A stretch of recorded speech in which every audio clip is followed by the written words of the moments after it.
Hello, friends. Good evening. I, Puneet Singh, welcome you to our inaugural first episode of IT Talks.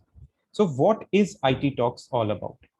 It is, in fact, a platform wherein we invite leaders from different spheres of IT industry to share their life stories, experiences, challenges, tips for interviews, etc., where an interactive session every week. The idea is to connect these experienced professionals to a wider audience to help people not only understand the lives of these professionals, but also the work culture, challenges, and expectations of working in an MNC. Today, we have with us an exceptional technology leader currently working as a vice president with an Australian MNC, having over 16 years of IT experience. He has expertise in fintech domain and a background in data science and machine learning. He's a digital transformation leader, a public speaker, and an avid traveler. I give to you Ankit Mittal. Hope you enjoy the session. Hey, hi Ankit. Good evening. Welcome to our inaugural episode of IT Talks. So, how are you doing today? Puneet, I'm doing fine. It's a lovely weather today. Finally, it has rained in Delhi after a long time, so I'm enjoying. And it's a Friday evening, so I'm more can't be more happy than that. Wow, wonderful, wonderful to hear that it's raining, right? So first of all, I'd like to thank you, so on the behalf of IT Talks for actually connecting with us today, on this wonderful evening. So let us get started. So I have already kind of given a glimpse to our viewers about your enigmatic personality, but I would like to personally request you to please introduce yourself. Sure, Puneet. Thanks for giving me this opportunity. I think it's a really good platform, and I'm honored to be here today. My name is Ankit Mittal, and I've had a little over 16 years of experience in IT industry, and basically I've been associated with the banking technology for all these years of my experience, and have actually lucky to have led various transformation initiatives across different banking channels. I've also have some consumer experience by working in the transformation projects in personal banking, business banking, and wealth space. Um, I've also changed technologies or shifted technologies a few times, and my latest endeavor was in the one of the projects that I recently did for the machine learning analytics within my current company and the project there that we were doing. Um, Apart from a technology leader, I would also like to call myself as a people person.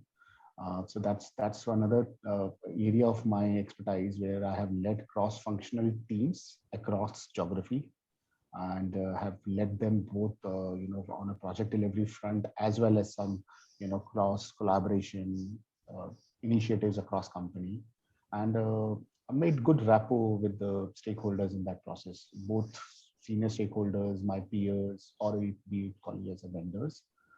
And I think on a personal front, I always believe in one thing, that learning never stops. Although our formal education has got completed after our college, but learning is a lifelong process. And if you keep on learning, acquiring new skills, it will definitely benefit you in the long run. So that's my personal mantra. Wow. Wow, that was so nice. 16 years of experience, and it's so good to really talking to you today. So for our viewers, so I know I have known Ankit personally, for many years now, and for me, he has been like a mentor. And we kicked off a few initiatives in our previous organization. We worked together in Bank of America, and here we are today. So let us moving forward. So Ankit, can you tell us more about your experience actually working in fintech domain for big MNCs like Bank of America? We have seen like you work with RBS as well, and you can briefly maybe touch upon about your current work profile. Sure, Puneet. My association with banking tech started with RBS, as you have rightly pointed there. Although I started my career with a consulting organization, and that too in a non-banking client. For a non-banking client, it was a health insurance client, similar to bank, but not exactly within the banking space. However, my first banking tech project was when I joined RBS back in 2006. And that was the era when the banking industry was still taking technology as a their partner rather than an enabler.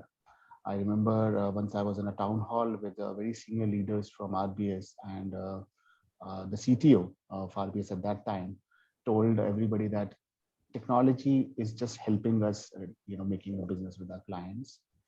And now we have come to an era where technology is an enabler for business. You cannot expect to deliver for a client without the technology being there. So I have seen banking industry getting transformed from a technology front, just being a supportive instrument to an enabling instrument. And in those all course of years, I have been part of various transformation initiatives first within RBS and then with Bank of America, wherein I have been involved in the core banking solutions. I've also been part of the credit card domain and have done some transformation projects within that credit card platform. And few years back, I moved to a channel space. So you know that banks have various channels through which they reach out to their customers. Primitive channels were like telephones, the IVR that we call it as in technical terms, or we can walk into the branch. But with the growth of technology, we also have now mobile and e-banking, which have become the primary mode of interaction with the customers. Right. So 2015, I remember clearly, I moved to the channel space. So I became part of the financial center space of in Bank of America. Started working on the technology transformation projects within the financial sectors. And since then, my journey from a consumer channel perspective hasn't stopped. I shifted to another bank in 2019, where I'm currently working, and there also I'm part of the e-banking space, EMM banking space, working in and out on developing solutions for our clients across the globe using the technology power on the way. Interesting. No, it's really sound very interesting, and it seems like you have done quite a lot of work, in transforming, such organizations. Also, I can see that you are actually a data science enthusiast. Can you talk more about same, and what kind of careers do you see in the field, as I think it's an emerging field right now? Sure. I think so. Why data science? First of all, I'll just tell you the reason for that. So, right in 2017 and 18, I was reading some surveys on articles on that what's the potential of AI and ML. So, artificial intelligence and machine learning is no stranger to other industries like the aviation industry, or for that matter, the hospitals, right? These industries have been using those technologies since I would say more than a decade or something. But for banking, there was not a direct use cases of AI or ML, at that time. So while I was reading through an article, and then it mentioned about the stages through which the banking transformation has happened all these years, back in 70s and 80s, when the computerization was introduced across the world in different batches, and how the developed economies were first ones to embrace the technology, followed by developing countries. And by 1990s or mid 1990s, most of the countries have their banks on technology platform, and limiting to their usage. So some of the countries had extensive usage of technology as part of the banking, and some of them are lightly using it, but more or less essentially everybody was there. Then came 1999, 2000, what we call it as a dot-com bubble, wherein you suddenly one day everybody realized that world will come to an end. The time that the century shift happens, the clock changes on the night of 31st December 1999, which opened up a plethora of jobs, or different kind of jobs for the IT industry. And that was a shift from where technology became essential to support a banking, and our bank would not have survived if the technology would not have come to their rescue. So that was a transformation from just a supporter to maybe a partner in the banking. And then next 10 to 15 years were all happened on wherein technology started making more inroads into the banks.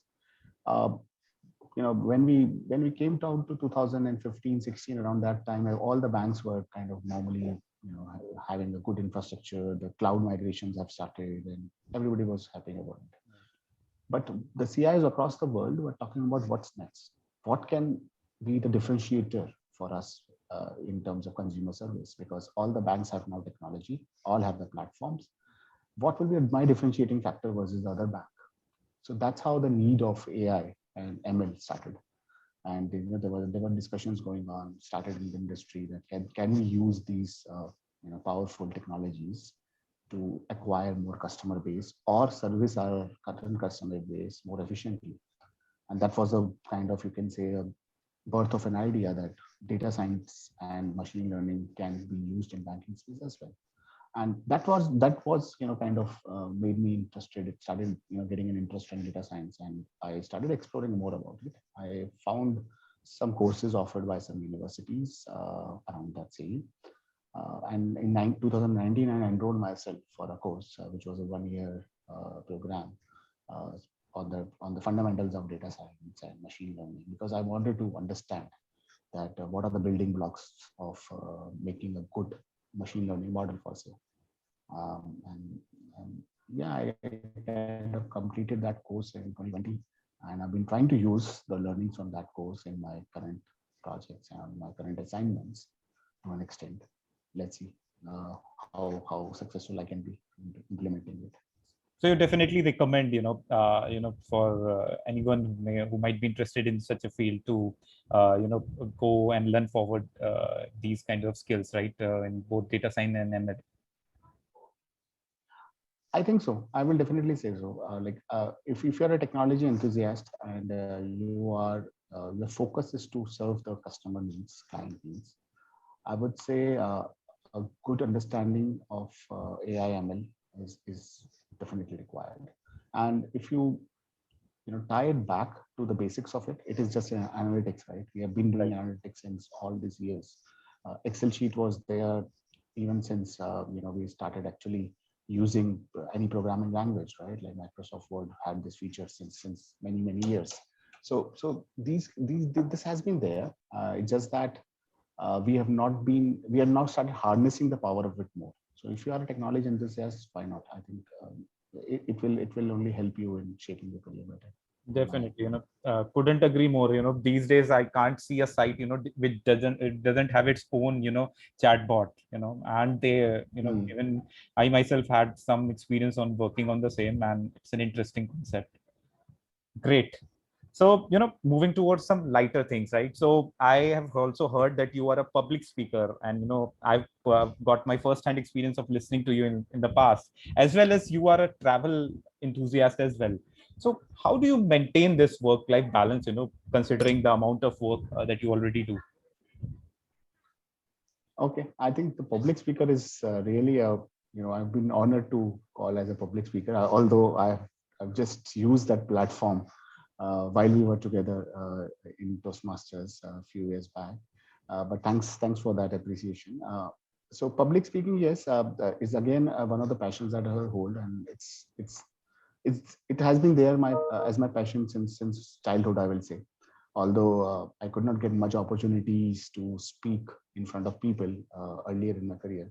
Who would like to listen to you if you don't have anything to offer, right? So that's why you never get a chance to speak publicly if you're not participating in any debates, right? And debates or extempos were the events that used to happen in school or college. So practically, once you come into a corporate life, until and unless you are not uh, I will say a big shot in any company, why will people come and listen to you? So that I'm putting it very bluntly. I don't want to offend the audiences from what I'm saying, but point that I'm trying to put across is that public speaking is a very rare opportunity, and people don't get it unless they have established themselves, with some credentials in the industry.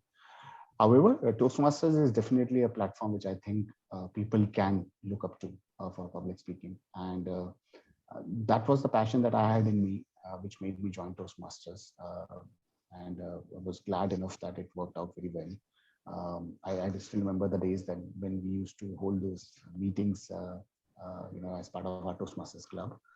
And as part of that, I think I got different opportunities. I got different audiences to listen to me. I got to know my strengths and weaknesses as a public speaker. And with the good feedback that I got from my audience, I was able to also improve some of the aspects of my public speaking. And I'm kind of, I was just talking to somebody a few days back on public speaking, and we were discussing that how it has changed in last 1 year, right? We have never imagined that virtual environment could have been used for public speaking, right? That effectively Absolutely. as it used to be facing the audience. But sometimes pandemic or the unseen circumstances forces you to adopt new things and new solutions. So here we are. As far as your second question on the traveling, um, that's one passion which is being kind of, I say, killed from last 1 year, and everybody knows the reason for that. That why it was killed. But yes, I will call myself as a travel enthusiast, and here I would like to give a bit of credit to my wife for the same. I think between two of us, she's more travel enthusiast. She likes to travel to new places, try out new cuisines, and initial years of our marriage, I I didn't have any choice but to say yes, because looking at her passion. But within a couple of years, I started enjoying it. When we visited different places in India, and I saw the beauty of India, the diversity that India has, it kind of started making me think that why haven't I done it earlier in my life. And a few years back, me and my wife made a pact that we will try and visit at least two places in a year. Doesn't matter that if it's within India or outside, but at least we'll try to have two good vacations where we can explore two different places. But yeah, 2020 was an odd year for everyone. We could not to live to that commitment. 2021 is also half gone, but I'm still hopeful that with vaccination making inroads, the borders opening up, we can cover that. Yep, I'm also keeping the finger like that. Yeah. So let's see. I'm hopeful we can come back to live that passion. Awesome. So, I'm just curious to know, so what's your favorite destination till now, which you have traveled, maybe someplace in India or abroad? Okay, so two places immediately comes to my mind if I think about it. So one of them is definitely, the heaven on earth, which our own heaven, our country's heaven, which is Jammu and Kashmir, right? So I've been to Kashmir, I've been to Srinagar, Pahalgam, and all that area. And I whenever I close my eyes, sometimes I see that view of Pahalgam. It's absolutely beautiful. The whole state is very beautiful. The cities, in Kashmir are very well planned, and the scenic beauty adds to that. But of all the places that I visited in Kashmir, I loved Pahalgam the most, simply because of the beauty, the breathtaking beauty that it has. So that's one. The other one that I recall is, just before the pandemic hit, I happened to visit Australia due to a work assignment. And, my wife also joined me on that trip because we clubbed work along with some vacation. Nice. So while, we were on our vacations, we've traveled to the southernmost part of Australia, which is, few hundred kilometers down the Victoria State. And we went to a couple of places over there. So it is also a breathtaking place, because you have this sea running across all along the your route, and you can see the changing colors of water as you travel deep further in the south. Again, it's very hard to describe what I felt and why it became my place of choice, but there was something in that place which made me still remember it. I think all of us will be waiting, right, for the pandemic to get over, right, so that we can all, go to such favorite places. Awesome. I know. So, maybe one of the last questions from my side, so, and I'm pretty fond of this one. What's your favorite book? Maybe if you have, books as well, you might recommend. Okay. All right. I think it's a very pertinent question for me at this point of time, Puneet, because honestly, if you would have asked for this question me, 15 months back, I would have said that I'm not a book reader. And I probably, just to answer that question, I would have picked up some fiction novel which I would have read in school or college to save from the embarrassment. Luckily, this pandemic has actually given me an opportunity to read because sitting at home, not much any place to go. One thing that I acquired is reading books, and I ordered a lot of books on Amazon in the last 15 months because I like reading the book. I don't somehow enjoy reading it on any Yeah, me Kindle too. or any electronic device because I still love the feel of you traversing through those pages and reading it in while you are lying on your bed or maybe sitting at your favorite chair. So the one book, or I'll say set of three books, which I really liked and I've enjoyed reading most of the part of the last year was Ken Folle's trilogy of World. So Ken Follett is a great writer. He has written some very good books and mostly the trilogies. So one of the trilogy that he has written is on the World War. So World War One, Two, and the Cold War, which succeeded after the World War Two. And he has beautifully described each of these modern eras, I'll say disasters, through some fictitious characters, but penning down the actual historical moments which happened during that time. It's a very interesting read. It's a very voluminous read also because each book is a good 800 to 1,000 pages read. So it really needs your time and investment there. But it's a very interesting way that it is written. If you search it on Amazon, you will be definitely easy to find. If you just search Ken Follett trilogy, it will immediately pop up. But it's a very good one. And the other one that I still remember is the book on by the newly announced chairman of Microsoft, Satya Nadella. I happened to read his autobiography also in the last year, and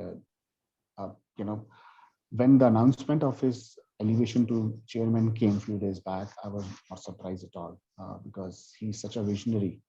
I think being proud of being an Indian just because of people like Satya Nadella who takes that thing in the international waters and who are leading the companies who have set out those technology transformations at the first place. So it's really heartening to see that a person is leading an organization which was foundation of technology transformation across the world, and now he has been elevated as a chairman. So quick fact for our audience that he is the first non-founding chairman of Microsoft, which is, I think, a great feat.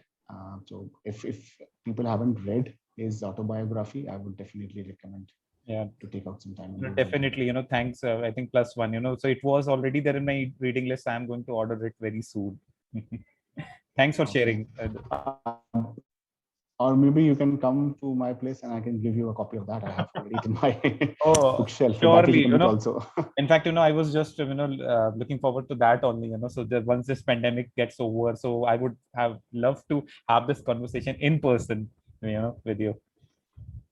Great. So, welcome anytime, Vineet. Thank you. So once again, thank you so much for connecting with us on today, and as I said, let us meet soon and, have this conversation over a coffee, maybe. Yeah. Anything you'd like to say to our audience before we close? No, I think, as I said, it has been honor and great, pleasure of mine to be here on this platform. To the audience of this channel, I just want to say that, life does happen. You never know what's coming next for you. But I think the best way to live life is to just go with the moment. And the current moment is what you have. And in that moment, you just do whatever you like, whether you like reading or whether you like, playing some instrument. Just do that. Don't procrastinate it. is what I've learned in last 15 months or so at least. Absolutely, Ankit. I think we are all delighted to hear your words, and thank you so much for sharing your experience. I know so some personal moment for your life. I think it has been a great evening. Once again, thank you so much. Thanks, Mahesh. Bye-bye. Bye. Hi everyone, thank you for watching our video. Like, share, and subscribe to our channel for more such insightful sessions. We will be regularly uploading on our channel every Sunday, so stay tuned and like our other social media handles as well. The links of the same will be mentioned in the description box below. Bye bye.